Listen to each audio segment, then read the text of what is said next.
Financial year 2023-24 खत्म होने में अब तो 1 महीने से भी कम का समय बचा हुआ है और अगर आपने टैक्स बचाने के लिए पहले से कोई निवेश नहीं किया है तो लास्ट मिनट में अभी ही आप इन्वेस्टमेंट के लिए दौड़ भाग करेंगे।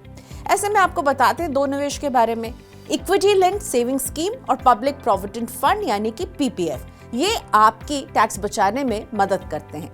इनमें अगर आप निवेश करेंगे तो इनकम टैक्स एक्ट के सेक्शन 80C के तहत 1.5 लाख रुपए तक का डिडक्शन आपको मिल सकता है। डिडक्शन की रकम आपकी कुल कमाई से घटा दी जाती है और इससे आपकी टैक्स की देनदारी कम हो जाती है क्योंकि आपकी इनकम में वो डिडक्शन लगाकर कमाई को कम कर लिया जाता है।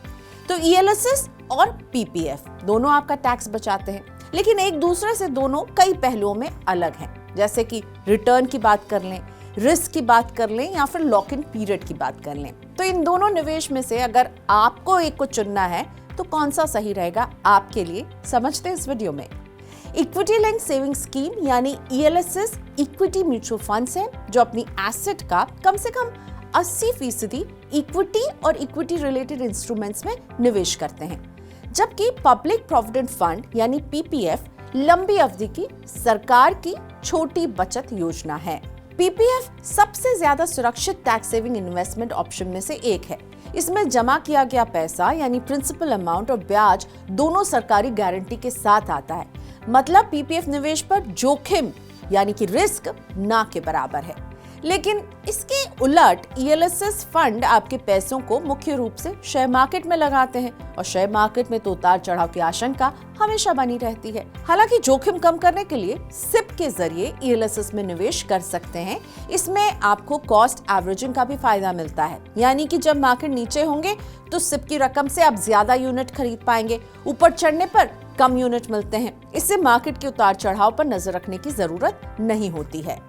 पीपीएफ में ब्याज दर पूरे टेन्योर में फिक्स्ड नहीं रहती है, लेकिन गारंटीड रहती है।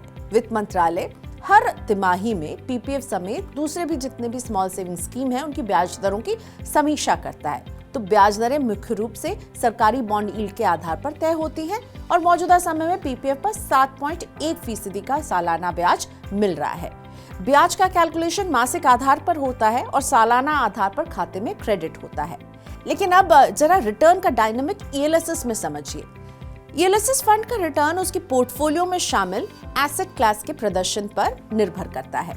इक्विटी ओरिएंटेड स्कीम होने के नाते ईएलएसएस लंबी अवधि में फिक्स्ड इनकम वाली स्कीम जैसे कि पीपीएफ, एफडी इन सबसे ज्यादा रिटर्न देने की क्षमता रखता है। म्यूचुअल फंड कंपनियों के संगठन एम्फी के मुताबिक चुनिंदा ईएलएसएस फंड्स ने पिछले 5 साल में बेंचमार्क इंडेक्स से ज्यादा का रिटर्न दिया है। इनमें Quant ELSS tax saver fund, SBI long term equity fund और DSP ELSS tax saver fund शामिल है, जिनका रिटर्न 20 से 30% तक रहा है। अब बात टैक्स लायबिलिटी की। ईएलएसएस और पीपीएफ में निवेश पर सेक्शन 80C के तहत आपको टैक्स डिडक्शन मिलता है। सेक्शन 80C के तहत एक वित्त वर्ष में अधिकतम डिडक्शन की लिमिट 1.5 लाख रुपए है। लेकिन जब रिटर्न पर टैक्स की बात आती है ना, तो पब्लिक प्रोविडेंट फंड ईएलएसएस से आगे निकल जाती है। क्यों? क्योंकि पीपीएफ ट्रिपल ई कैटेगरी में आता है। पीपीएफ में आपको जो निवेश आप करते हैं, पैसा जो आपको ब्याज मिलता है और मैच्योरिटी पर मिलने वाला पैसा यानी रिटर्न, तीनों पूरी तरह से एग्जेम्प्ट टैक्स फ्री हैं। ईएलएसएस के केस में निवेश से मुनाफे पर लॉन्ग टर्म कैपिटल गेन यानी एलटीसीजी टैक्स देना होता है। एक वित्त वर्ष में 1 लाख रुपए से ऊपर के मुनाफे यानी कि कैपिटल गेन पर 10% की दर से टैक्स लगता है।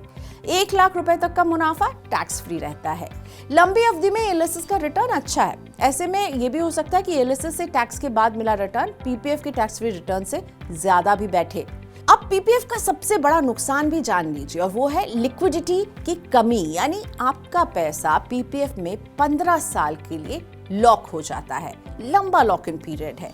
हालांकि आंशिक निकासी, लोन और समय से पहले खाता बंद करने की अनुमति शर्तों के साथ जरूर मिलती है, लेकिन ईएलएसएस की जहां तक बात करें तो इसमें छोटा लॉक इन है। केवल 3 साल का लॉक इन पीरियड होता है ईएलएसएस का और ये सेक्शन 80C के अंतर्गत आने वाले दूसरे टैक्स बचाने वाले विकल्पों की तुलना में बेहतर लिक्विडिटी यानी पैसे निकालने की आजादी आपको देता है। पीपीएफ में हर फाइनेंशियल ईयर में कम से कम 500 रुपए जमा करना जरूरी है, वरना अकाउंट बंद हो जाएगा और खाता दोबारा चालू करने के लिए 500 रुपए के साथ 50 रुपए पेनल्टी भी लगती है। वहीं ईएलएसएस फंड में हर साल मिनिमम निवेश की कोई ऐसी सीमा तय नहीं है। व्यक्ति बिना पेनल्टी के किसी भी वक्त से बंद या रोक सकता है। पब्लिक प्रोविडेंट फंड का मुख्य उद्देश्य लंबी अवधि के वित्तीय लक्ष्यों के लिए बचत को बढ़ावा देना है। हालांकि बेहतर रिटर्न और अच्छी लिक्विडिटी चाहिए तो फिर ईएलएसएस टैक्स बचाने और लंबी अवधि में बड़ी पूंजी जोड़ने में ज्यादा हेल्पफुल रहेगा। ईएलएसएस स्कीम चुनते समय अलग अलग ईएलएसएस फंड के 3, 5 और 10 साल के रिटर्न को बेंचमार्क इंडेक्स निफ्टी 500 टीआरआई और बीएसई 500 टीआरआई से जरूर कंपेयर करें। पास्ट परफॉर्मेंस भविष्य के रिटर्न की गारंटी तो नहीं है, लेकिन इससे आपको ये पता चलने में मदद मिलेगी कि मार्केट के उतार चढ़ाव के दौरान फंड ने कैसा प्रदर्शन किया।